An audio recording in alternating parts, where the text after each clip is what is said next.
What role, if any, can K through 12 educational curricula play in the prevention of radicalization? So we start with you first and work down the line. Good question. In the UK, they're looking at that as well. I think that if the educational curricula integrates the religious curriculum, and there is a sharing in that curriculum of the various faiths, which I'm sure there is to an extent, and that these faiths are able to come in and bring experts from their particular communities to articulate aspects of their faith. Not just Muslims, Christians, Jews, all of them. I think if this starts all the way through, then the students will have a sense of identity as Americans. They will be proud, their sense of identity religiously, and they will see that the duality of these identities there's a symbiotic relationship between them. They are not mutually exclusive.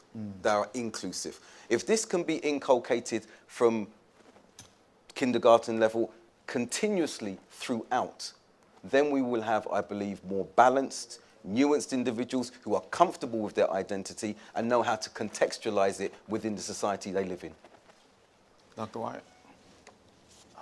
I'll piggyback on that, but I just want to say, to kind of go back to what was mentioned in the introductory comments, and that is that a proper understanding of religion excludes extremism.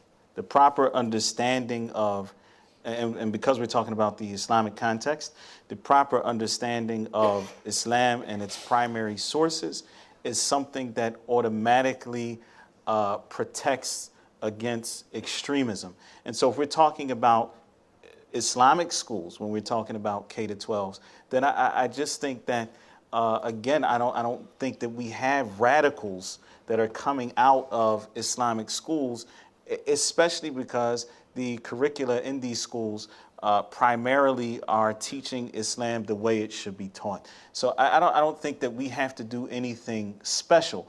I do think that we have to, again, begin to learn how to identify when a person is becoming radical and learn how to engage them in the space that they are in, because they're not becoming radical in schools, they're not becoming radical in the masjids. They are becoming radical in their spaces that they've created for themselves online. And we need access to those spaces so that we can engage them one-on-one.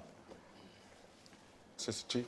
I agree actually with Dr. Baker and Dr. Wyatt. I think awareness and understanding are the key components to this. If you start out in education, in my opinion, you work your way through, is there a true understanding of what's going on, and through all cultures and all faiths. I mean, obviously we're focusing on Islam here, but there's a variety of different things out there that affect us here in the United States and internationally. And these issues have been going on for hundreds of thousands of years, and making sure people have the appropriate context, the truthfulness. And I'm sure it would take some time to kind of work out that curriculum, but to have the awareness and the understanding of what these religions truly mean to each other and how they interplay with each other. Because we, as citizens here in the United States, we work with people of different faiths and different religions every day. So to help us to understand their background, what they're going through, I think that helps to bring down the radicalization. And as Dr. Wyatt said, I mean, a lot of this is happening online. That's a very difficult arena to kind of focus in and to address.